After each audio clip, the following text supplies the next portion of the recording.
atas Undang-Undang Nomor 5 Tahun 2014 tentang Aparatur Sipil Negara atau ASN.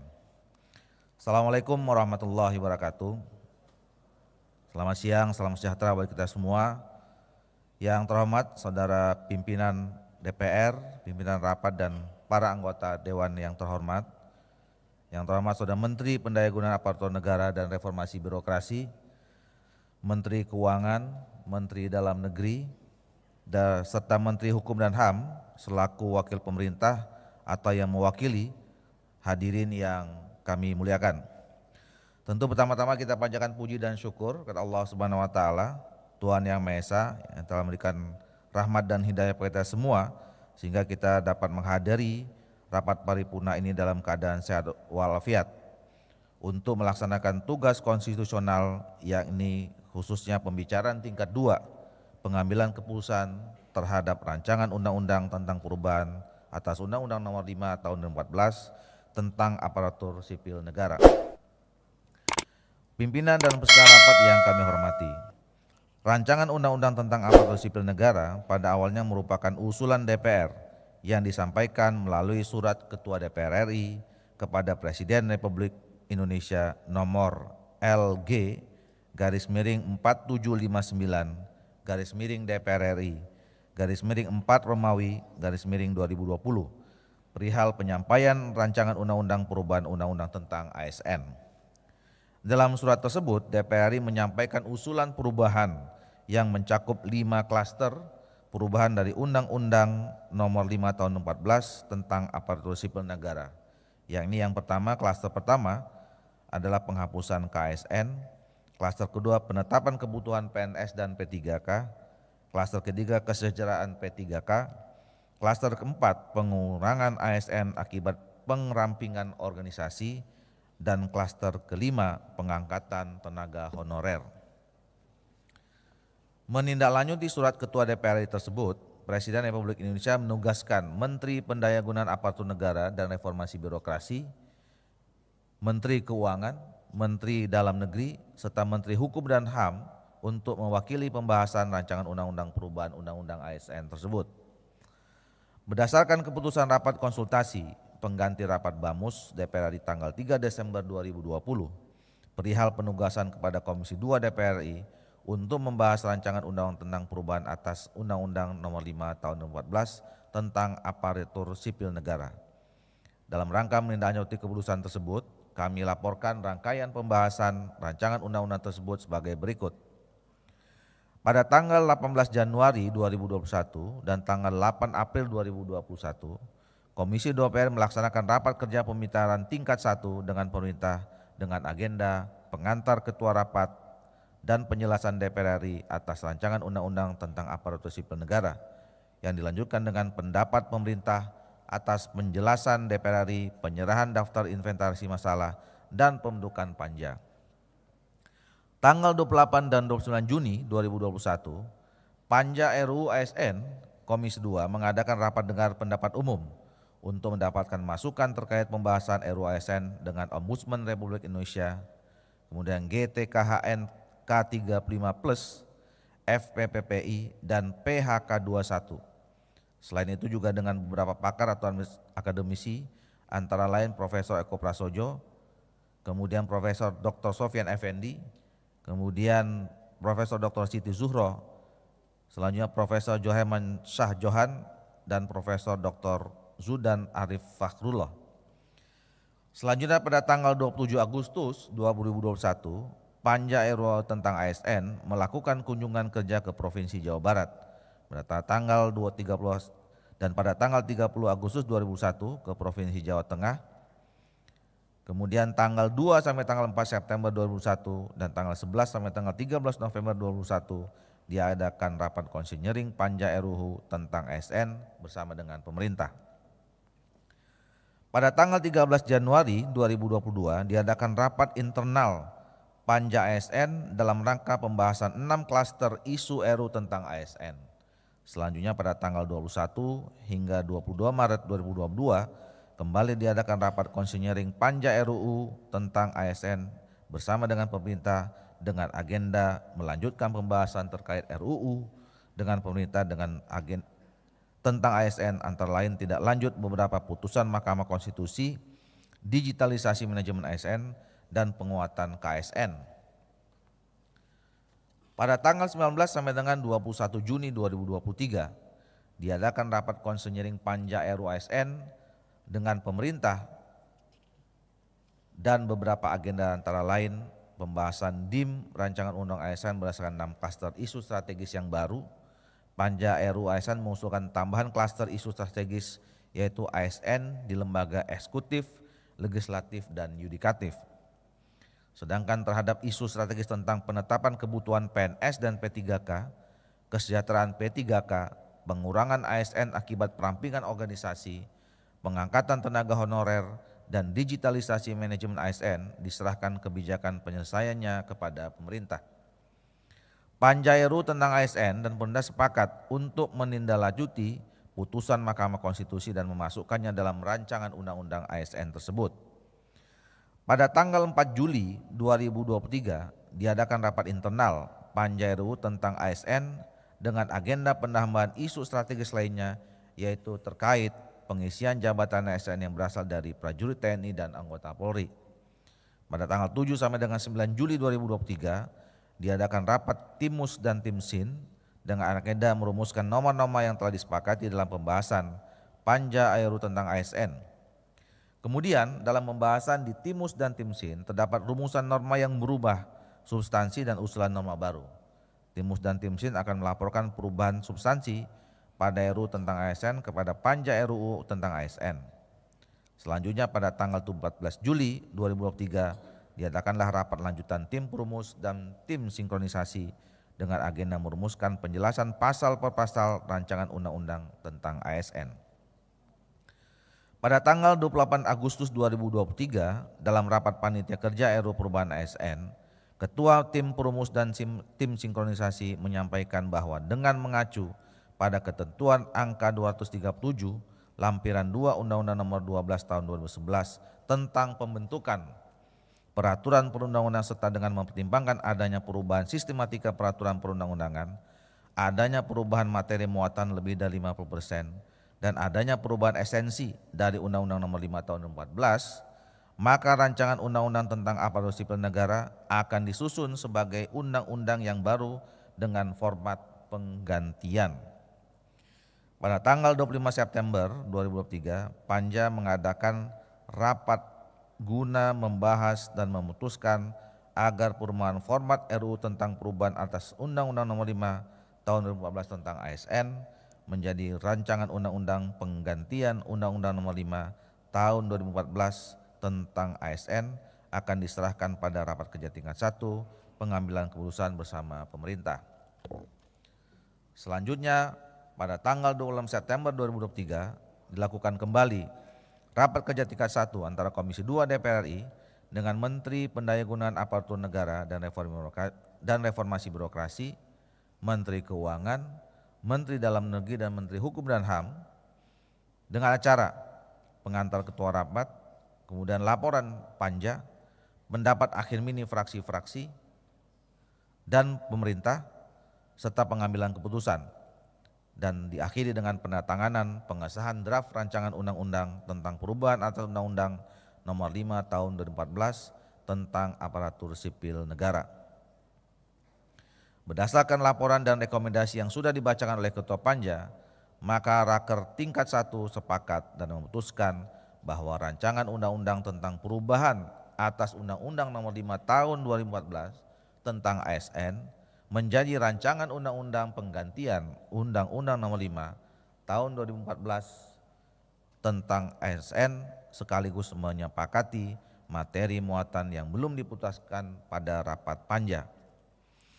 Selanjutnya pada acara rapat kerja tingkat 1 pengambilan keputusan dengan agenda pembacaan pandangan akhir mini fraksi serta pandangan akhir pemerintah menyatakan bahwa 8 fraksi antara lain fraksi PDI Perjuangan, fraksi Partai Golkar, fraksi Gerindra, fraksi Nasdem, fraksi PKB, fraksi Partai Demokrat, fraksi PAN, fraksi P3 menyatakan menyetujui untuk meneruskan pembahasannya pada pembicaraan tingkat 2. Satu fraksi, yaitu fraksi PKS, menyatakan menyetujui untuk meneruskan pembahasannya pada pembicaraan tingkat 2 dengan 8 catatan antara lain. Saudara pimpinan dan anggota Dewan yang terhormat, adapun 8 catatan itu, yang pertama, fraksi PKS mendukung reformasi birokrasi yang berlandaskan pada PP nomor 80 tahun 2011 tentang Grand Design Reformasi Birokrasi Indonesia 2010-2025, di mana tercantum visi reformasi birokrasi yaitu terwujudnya pemerintahan kelas dunia. Secara garis besar, reformasi birokrasi yang menjadi spirit dari rancangan undang-undang ASN adalah momentum untuk mengubah mindset ASN bahwa keberlangsungan karir mereka sebagai ASN nantinya akan ditentukan oleh kapasitas dan kinerja. Selain itu, RUU ASN mendorong ASN semakin profesional tanpa takut diintervensi oleh politisasi yang mempengaruhi netralitas mereka. Hal ini akan berdampak positif terhadap kualitas birokrasi di Indonesia.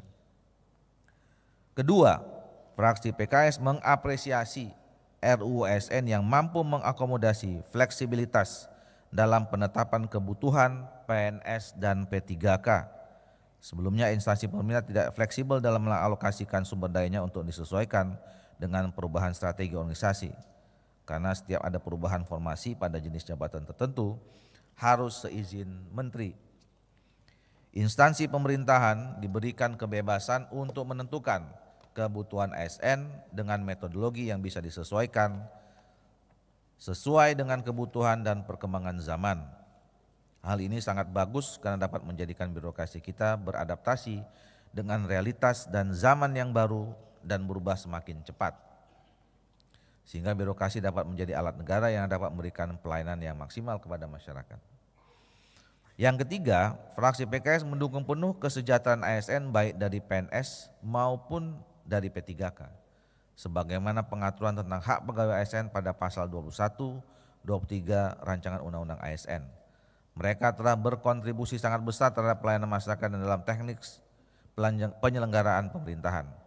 Karena itu fraksi PKS setuju untuk mengakomodasi isu kesejahteraan ASN tanpa membedakan antara PNS dengan P3K di RUU ASN, seperti yang memang sudah tercantum dalam undang-undang ini. Hal-hal yang penting seperti adanya jaminan hari tua, jaminan pensiun, tunjangan, pengembangan diri, dan pengembangan talenta dan karir dapat menunjang kesejahteraan yang pada akhirnya akan memicu peningkatan kinerja. Fraksi PKS akan terus mengawal peraturan turunan yang terkait dengan kesejahteraan ASN agar pelaksanaan dan penerapannya tidak menyimpang dari amanat rancangan undang-undang ASN itu sendiri. Keempat, terkait dengan sistem kerja P3K, fraksi PKS mendukung adanya sistem kerja P3 paruh waktu dengan catatan hak, penghargaan dan kesejahteraan tidak dibedakan dengan PNS dan P3 penuh waktu, serta menyesuaikan dengan tupoksi yang mereka emban. Kelima, fraksi PKS mendesak pemerintah menyelesaikan masalah tenaga honorer maksimal tahun 2004 dengan dikonsultasikan dengan DPR dan tanpa ada pemutusan hubungan kerja secara massal. Fraksi PKS juga meminta kepada pemerintah untuk mempertimbangkan pengangkatan tenaga honorer yang sudah mengabdi lebih dari 10 tahun menjadi ASN baik melalui mekanisme CPNS maupun CP3K dengan kriteria rekrutmen dan seleksi jalur tertentu. Keenam, fraksi PKS memandang bahwa merit system adalah hal yang sangat penting membangun birokrasi kelas dunia. Karena itu fraksi PKS mendorong adanya lembaga pengawasan yang bersifat tegas mengawal hal itu untuk diperkuat kewenangannya agar dapat meningkatkan pengawasan terhadap kinerja, menjunjung tinggi netralitas ASN, serta manajemen ASN yang adaptif, kompeten dan melayani masyarakat. Ketujuh, terkait dengan pengisian jabatan ASN dari kalangan anggota TNI dan Polri aktif, maka perlu sinkronisasi dengan Undang-Undang TNI dan Undang-Undang Kepolisian Negara Republik Indonesia. Dalam hal ini, fraksi PKS memandang perlu mengedepankan salah satu visi reformasi tahun 1998 yang berkomitmen untuk penghapusan dui fungsi ABRI yang dalam hal ini adalah TNI dengan Polri. Kedelapan, fraksi PKS mendukung digitalisasi manajemen ASN dengan harapan menjadi program yang tepat guna dan dapat menunjang kinerja ASN serta tidak memakan anggaran yang besar. Proses digitalisasi manajemen ASN dilaksanakan secara transparan sehingga dapat diawasi oleh publik dengan memperhatikan keamanan cyber. Pimpinan dan peserta rapat yang kami hormati, kita ketahui bersama bahwa proses pembahasan rancangan undang-undang tentang perubahan atas Undang-Undang Nomor 5 Tahun 2014 tentang aparatur sipil negara ini membutuhkan waktu yang sangat panjang, kurang lebih 2 tahun 9 bulan. Seiring dengan berkembangnya dinamika pembahasan, pemerintah dan DPR RI sepakat untuk menyusun rancangan undang-undang yang mampu menjawab tantangan ASN ke depan agar terwujudnya birokrasi yang profesional dan berkelas dunia, indeks persepsi korupsi yang semakin baik, dan indeks efektivitas pemerintahan yang semakin baik juga. Hal ini dilakukan demi terwujudnya pelayanan publik yang lebih baik dan masyarakat yang semakin sejahtera. Yang terhormat saudara pimpinan dapat, yang terhormat saudara seluruh para anggota DPR RI. Pada kesempatan ini, perkenanlah kami menyampaikan terima kasih dan penghargaan kepada Menteri Pendayagunaan Aparatur Negara dan Reformasi Birokrasi, Menteri Keuangan, Menteri Dalam Negeri, serta Menteri Hukum dan HAM atau yang mewakili, yang tanpa lelah bersama-sama dengan Komisi 2 DPR RI telah melakukan pembahasan RUU ini dengan rasa kebersamaan dan dalam suasana demokratis, walaupun membutuhkan waktu yang sangat lama, 2 tahun 9 bulan. Ucapan terima kasih juga kami sampaikan kepada semua pihak yang telah membantu kelancaran dalam pembahasan rancangan undang-undang ini. Demikianlah laporan Komisi 2 DPR RI terhadap proses pembahasan rancangan undang-undang tentang penggantian Undang-Undang Nomor 5 2014 tentang aparatur sipil negara. Semoga Tuhan Yang Maha Esa senantiasa memberikan perlindungan dan kekuatan kepada kita, sehingga kita semua dapat menjalankan tugas-tugas konstitusional dengan sebaik-baiknya. Atas perhatian yang diberikan kepada kami ucapkan terima kasih. Selamat siang, salam sejahtera kita semua. Bila taufiq hidayah. Assalamualaikum warahmatullahi wabarakatuh. Pimpinan Komisi 2 DPR RI Ahmad Doli Kurnia Tanjung.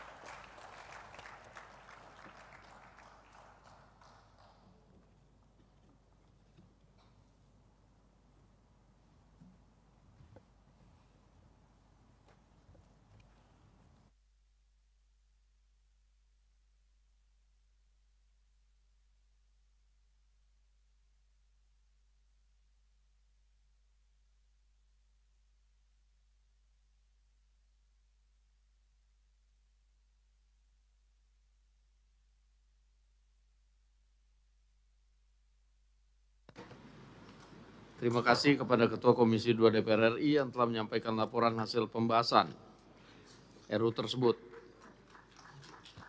Berdasarkan laporan Ketua Komisi 2 DPR RI, terdapat 8 fraksi yaitu PDI Perjuangan, Partai Golkar, Partai Gerindra, fraksi Partai Nasdem, PKB, Partai Demokrat, PAN, dan fraksi P3 menyetujui RUU tentang perubahan atas Undang-Undang Nomor 5 Tahun 2014 tentang ASN untuk dilanjutkan dalam pembacaan tingkat 2 pengambilan keputusan dalam rapat paripurna hari ini untuk disahkan menjadi undang-undang. Sedangkan fraksi Partai Keadilan Sejahtera menyetujui dengan catatan atas RUU tentang perubahan atas Undang-Undang Nomor 5 Tahun 2014 tentang aparatur sipil negara dan untuk dilanjutkan dalam pembicaraan tingkat 2 pengambilan keputusan dalam rapat paripurna hari ini untuk disahkan menjadi undang-undang. Selanjutnya kami menanyakan kepada setiap fraksi apakah RUU tentang perubahan atas Undang-Undang Nomor 5 Tahun 2014 tentang aparatur sipil negara dapat disetujui untuk disahkan menjadi undang-undang. Selanjutnya kami akan menanyakan sekali lagi kepada seluruh anggota apakah RUU tentang perubahan atas Undang-Undang Nomor 5 Tahun 2014 tentang aparatur sipil negara dapat disetujui menjadi undang-undang. Terima kasih. Selanjutnya kami persilakan kepada Saudara Menteri Pendayagunaan Aparatur Negara, Reformasi dan Birokrasi untuk menyampaikan pendapat akhir mewakili Presiden. Waktu kami persilakan.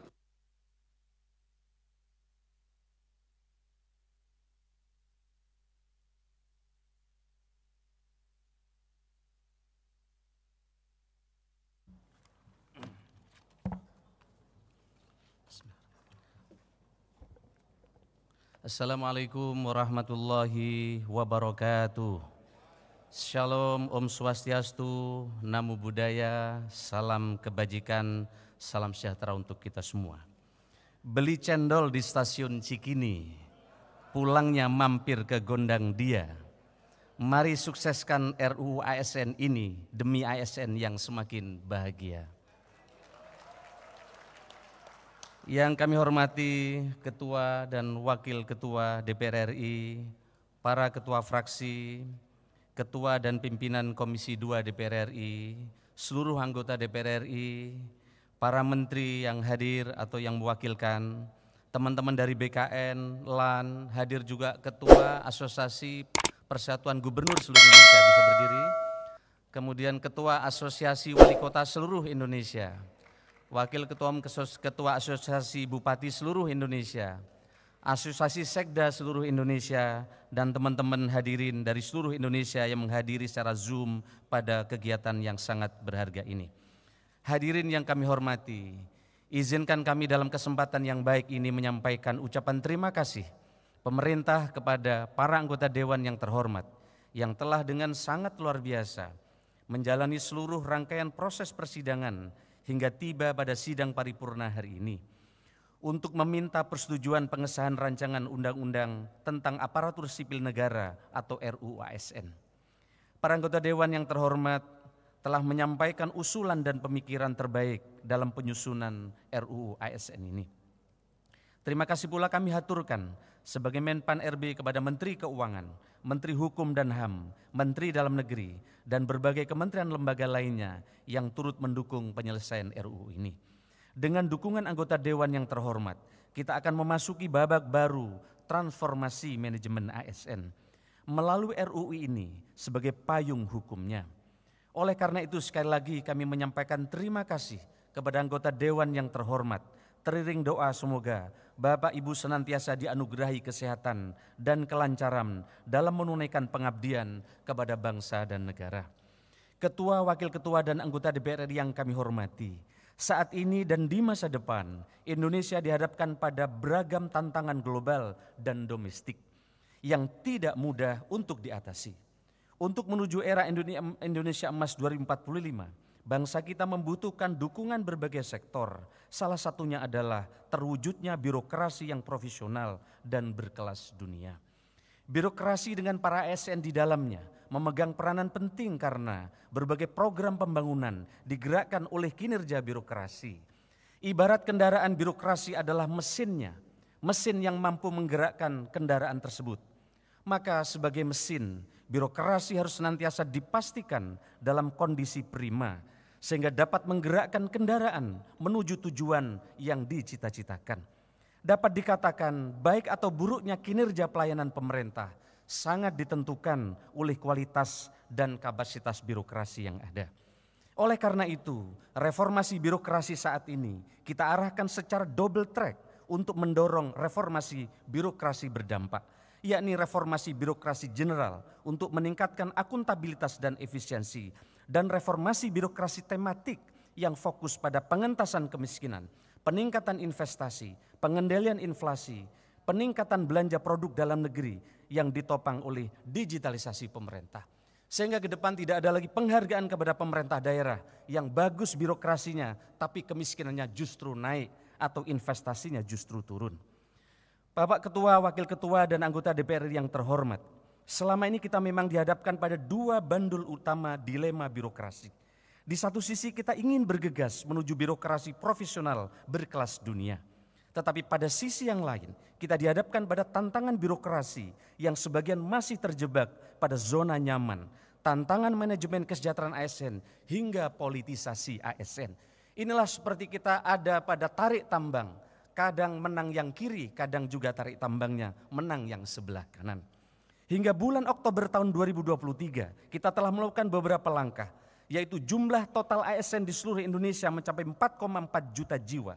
Dari jumlah tersebut sebanyak 77,7% ASN bekerja di instansi pemerintah daerah, sementara 22,3% bekerja di instansi pemerintah pusat. Berdasarkan status, 84,9% pegawai berstatus pegawai negeri sipil atau PNS, sementara 15,1% pegawai adalah pegawai pemerintah dengan perjanjian kerja atau P3K. Dari segi usia sekitar 31,5% Bapak Ketua dari seluruh ASN berada pada kelompok 41 sampai 50 tahun. Diikuti kelompok usia 51 sampai 60 tahun sebesar 30,2%. Selanjutnya ASN dengan usia 31 sampai 40 tahun mencapai sekitar 27,7%, sementara kelompok usia 21 sampai 30 tahun memiliki persentase paling rendah yakni 10,1% dari total ASN. Ketua, Wakil Ketua dan anggota DPR RI yang terhormat, pemerintah saat ini terus melakukan penyederhanaan struktur organisasi untuk meningkatkan kelincahan gerak pemerintah. Kami ingin sampaikan kepada forum yang terhormat, pada periode Oktober sampai saat ini telah dilakukan penyederhanaan struktur organisasi dengan menghilangkan eselon 3 dan eselon 4 sejumlah 48.168 di 99 KL. Hal tersebut diikuti dengan pengalihan ke jabatan fungsional sebanyak 43.915 di lingkungan kementerian dan lembaga. Selain itu telah dilakukan penyederhanaan jenis jabatan pelaksana dari 3.414 jabatan telah kita kelompokkan menjadi 3 jenis kelompok jabatan saja, yaitu klerek, operator, dan teknisi, sehingga birokrasi menjadi jauh lebih lincah. Hal ini merupakan langkah penting dalam upaya peningkatan efektivitas dan fleksibilitas organisasi. Selanjutnya untuk memastikan bahwa manajemen ASN berjalan dengan baik, telah dilakukan penyederhanaan proses bisnis layanan kepegawaian, yaitu layanan kenaikan pangkat dari 14 tahap sekarang tinggal 2 tahap saja. Layanan pensiun dari 8 tahap sekarang menjadi 3 tahap saja. Dan layanan pindah instansi dari 11 tahap menjadi 3 tahap saja. Untuk memastikan birokrasi berkinerja prima, maka dibutuhkan suatu ekosistem yang baik. Mulai dari aspek nilai dasar dan budaya kerja, rekrutmen, pelaksanaan dan pengawasan sistem merit, kinerja hingga kesejahteraan. Ekosistem itulah yang kita perkuat melalui RUU ASN ini. Alhamdulillah, setelah melewati 9 kali masa sidang atau sekitar kurun waktu 3 tahun 5 bulan sejak penyampaian awal RUU tentang perubahan Undang-Undang ASN dari Dewan Perwakilan Rakyat yang terhormat kepada pemerintah pada April 2020 telah dilakukan serangkaian pembahasan rancangan undang-undang tentang aparatur sipil negara. Kehadiran Undang-Undang ASN yang baru ini diharapkan dapat lebih memperkuat apa yang sudah ditata dan diberi fondasi secara baik dalam Undang-Undang Nomor 5 Tahun 2014 tentang ASN. Ketua, Wakil Ketua dan anggota DPR RI yang kami hormati, kita semua memahami bahwa birokrasi profesional yang berkelas dunia hanya dapat diwujudkan dengan pelaksanaan sistem merit yang tertata, konsisten, berkelanjutan. Di samping itu kita harus memastikan terciptanya gerak birokrasi yang dinamis, fleksibel dan adaptif dalam merespons semangat perkembangan zaman. RUU ASN ini hadir sebagai ikhtiar untuk menjawab tantangan dan ekspektasi publik yang kian besar terhadap kualitas pelayanan publik dengan komponen terpentingnya adalah birokrasi, mengingat birokrasi adalah mesin pembangunan. 7 arah agenda reformasi birokrasi. Pada kesempatan yang baik ini di hadapan Ketua, Wakil Ketua dan anggota DPR yang terhormat, kami mohon izin untuk menyampaikan 7 agenda transformasi ASN yang diusung di dalam RUU ASN ini. Pertama, transformasi rekrutmen dan jabatan ASN.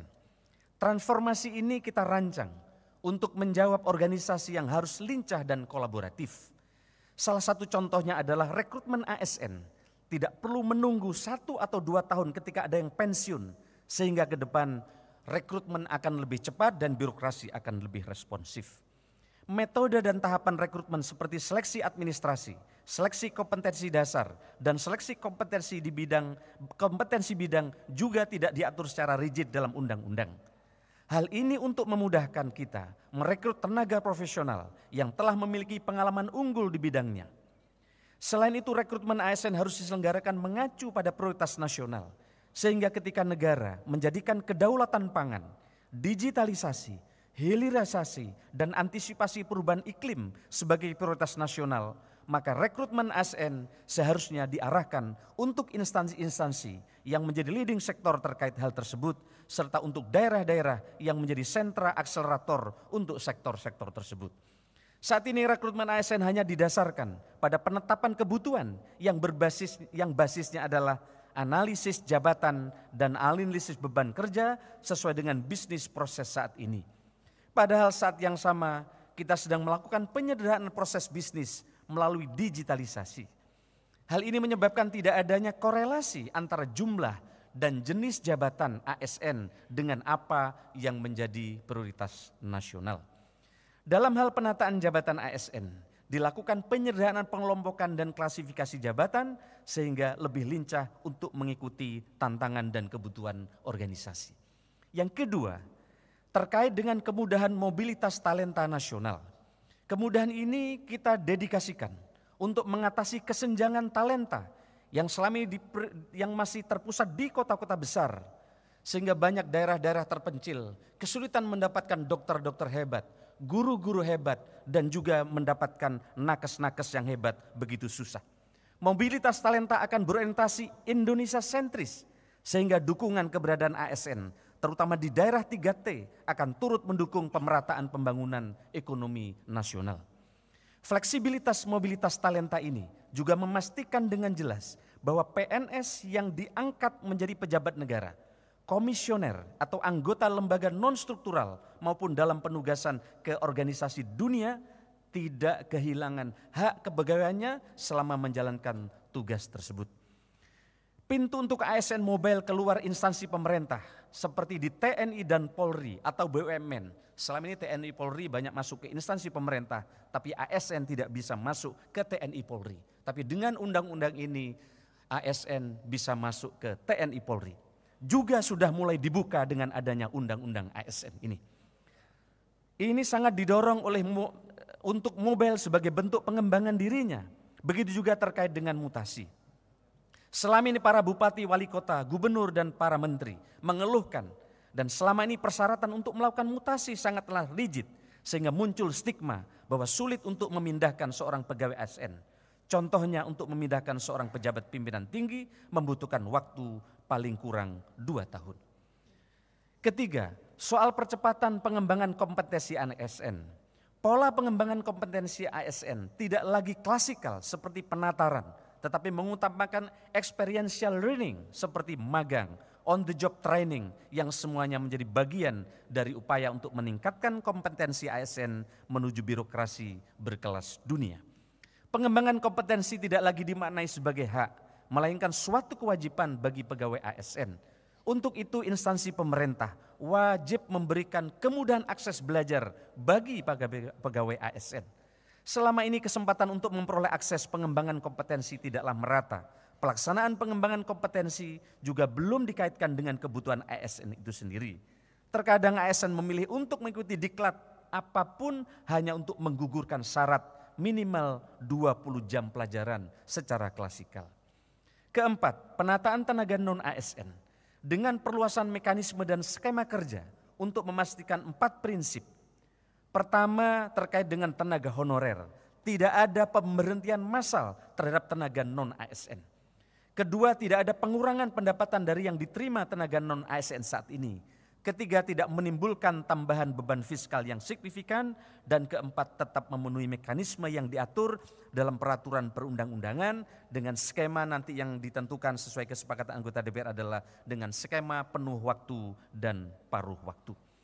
Kelima, terkait dengan reformasi pengelolaan kinerja dan kesejahteraan ASN. Saat ini sebanyak 99% kinerja individu dinyatakan baik dan sangat baik. Karena pimpinan tanda tangan hanya 2 pilihannya. Pegawai di bawahnya baik atau sangat baik. Padahal ini menjadi tantangan bersama untuk menyelaraskan kinerja individu yang sudah baik dengan kinerja organisasi atau instansi. Hal ini yang belum selaras mengingat kita masih mendapati keluhan-keluhan pelayanan publik. Di dalam RUU ASN, kita ingin mendorong agar kinerja individu selaras dengan kinerja organisasi sehingga pelayanan publik semakin baik. Dalam undang-undang ini kesejahteraan ASN sangat dikaitkan dengan kinerja ASN yang bersangkutan.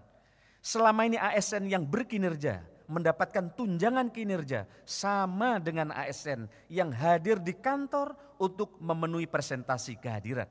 Hal ini menyebabkan tidak adanya motivasi ASN untuk meningkatkan kinerja. Sebaliknya untuk ASN yang tidak berkinerja, undang-undang ini memberikan penekanan bahwa ASN yang tidak bekerja dapat diberhentikan. Selama ini kita sangat sulit sekali untuk memberhentikan ASN yang sudah secara nyata terbukti tidak berkinerja. Adapun terkait dengan kesejahteraan, manajemen kesejahteraan PNS dan P3K akan digabung, termasuk P3K mendapatkan hak pensiun dengan skema defined contribution. Selain itu dalam skema penghargaan akan dikaitkan dengan kinerja ASN. Keenam, digitalisasi manajemen ASN akan terus diperkuat dan diintegrasikan untuk memastikan struktur, budaya dan kompetensi digital para ASN agar senantiasa berkembang secara baik dan optimal.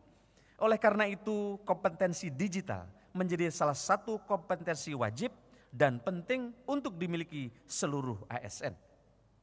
Selain itu, transformasi digital merupakan salah satu bentuk penguatan pengawasan sistem merit yang menjadi fokus dan perhatian pemerintah. Digitalisasi akan menjadi jawaban terhadap permasalahan pelanggaran sistem merit yang selama ini masih sulit untuk dihindari. Contoh, digitalisasi akan membatasi kesewenang-wenangan pejabat pembina kepegawaian dalam melakukan pengisian jabatan karena sistem tidak akan dapat memproses calon yang tidak sesuai dengan kriteria. Selama ini masing-masing instansi pemerintah membuat sistem informasi sendiri dan tidak terkoneksi secara nasional. Melalui undang-undang ini diharapkan instansi pemerintah tidak perlu melakukan investasi secara masing-masing untuk membangun suatu sistem informasi manajemen ASN karena dimandatkan melalui undang-undang untuk diwujudkan platform digital yang terintegrasi. Selain biaya tinggi, pembangunan sistem informasi di masing-masing instansi pemerintah menyebabkan akurasi data menjadi jauh lebih rendah. Ini sejalan dengan upaya pemerintah untuk mengintegrasikan aplikasi pemerintah yang kini dibangun melalui sistem pemerintah berbasis elektronik dan sekarang lebih dari 27 aplikasi yang menyebabkan rakyat susah mengakses pelayanan dengan baik. Ketujuh atau yang terakhir, penguatan budaya kerja dan citra institusi. Pada undang-undang ini, nilai dasar akan disimplifikasi agar mudah dipahami dan berlaku sama di setiap instansi pemerintah. Nilai-nilai dasar tersebut terangkum dalam berakhlak atau berorientasi pelayanan, akuntabel, kompeten, harmonis, loyal, adaptif, dan kolaboratif. Setiap instansi pemerintah memiliki core values yang berbeda-beda dan pejabat pembina kepegawaian bisa menggantinya setiap saat sehingga tidak ada kesatuan nilai dasar ASN selama ini. Padahal sesuai dengan perannya, ASN ini adalah perekat dan pemersatu bangsa. Hal ini membuat budaya organisasi tidak menjadi akar yang kuat dalam jangka panjang dan juga berdampak kepada inefisiensi biaya penyusunan nilai dasar dan biaya sosialisasi. Ketua, wakil ketua, dan anggota DPR yang kami hormati. Tetapi tentu saja RUU ASN ini tidak bisa berdiri sendiri. RUU adalah landasan utama dan katalis yang mengakselerasi percepatan transformasi ASN. Dukungan digitalisasi melalui platform digital, penguatan dan pengawasan sistem merit, komitmen serta kerjasama para pemimpin pada seluruh tingkatan di instansi pemerintah, serta pegawai ASN yang memiliki growth mindset adalah potongan puzzle penting yang juga kami siapkan. Semangat RUU ASN mendukung percepatan transformasi ASN menuju birokrasi profesional dan berkelas dunia dengan dilandaskan pada pelaksanaan serta pengawasan sistem merit yang konsisten dan berkelanjutan. Bersama-sama dengan DPR yang terhormat, pemerintah akan memastikan sistem merit berjalan diawasi secara optimal. Fungsi-fungsi pengawasan sistem merit harus tetap dapat berjalan maksimal melalui instrumen yang ada untuk memastikan penataan karir ASN dapat berlangsung profesional, transparan, akuntabel, dan berorientasi kinerja kepada masyarakat. Salah satu caranya adalah dengan mengoptimalkan fungsi kantor regional, lembaga pelaksana kebijakan manajemen ASN, sehingga kontrol pelaksanaan sistem merit di seluruh daerah di tanah air dapat berjalan optimal. Kemudian pemerintah dengan pengawasan DPR juga akan memperkuat manajemen talenta di setiap instansi pemerintah dan mengelolanya di dalam platform digital untuk memastikan proses yang berjalan agar lebih transparan dan akuntabel.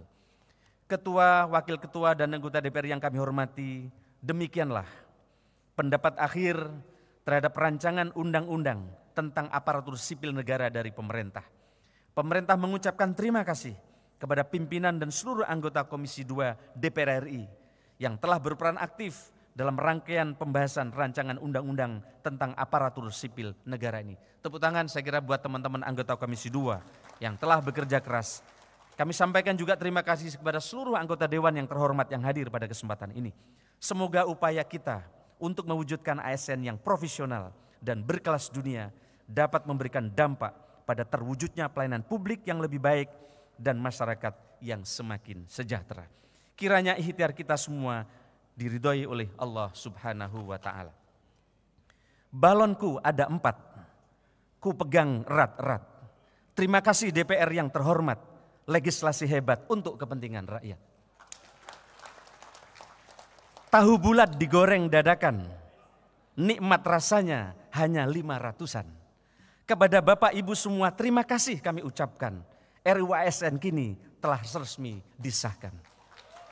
Sekian terima kasih, kurang lebihnya saya mohon maaf. Selamat siang, Santi Santi Santi Namo Buddhaya, salam kebajikan. Wallahul muwaffiq ila aqwamit thoriq. Wassalamualaikum warahmatullahi wabarakatuh.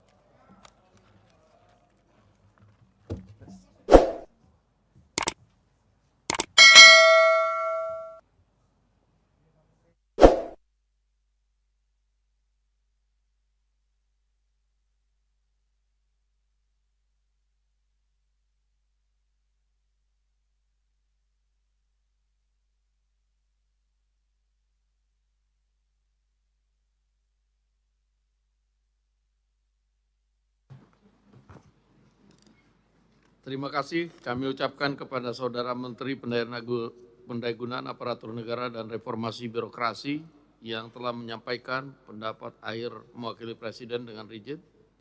Selanjutnya kami akan menanyakan kembali kepada seluruh peserta sidang, apakah RUU tentang aparatur sipil negara dapat disetujui untuk disahkan menjadi undang-undang. Interupsi. Ada waktunya nanti ya. Sidang Dewan yang kami hormati, melalui forum ini kami menyampaikan terima kasih dan penghargaan yang setinggi-tingginya kepada yang terhormat Menteri Pendayagunaan Aparatur Negara dan Reformasi Birokrasi, Menteri Dalam Negeri, Menteri Keuangan, serta Menteri Hukum dan HAM atas segala peran serta dan kerjasama yang telah diberikan selama pembahasan RUU tersebut. Perkenankan pula kami atas nama pimpinan Dewan menyampaikan penghargaan dan terima kasih kepada pimpinan dan anggota Komisi 2 DPR RI yang telah menyelesaikan pembahasan RUU ini dengan lancar. Sebelum masuk ke acara yang kelima, kepada Menteri Pendayagunaan Aparatur Negara dan Reformasi Birokrasi beserta jajaran Kementerian Dalam Negeri, Kementerian Keuangan, serta Kementerian Hukum dan HAM, kami persilakan untuk meninggalkan ruang sidang, dan kepada para anggota Dewan diminta agar tetap di tempat masing-masing untuk mengikuti acara selanjutnya, dan dengan ini rapat kami skors.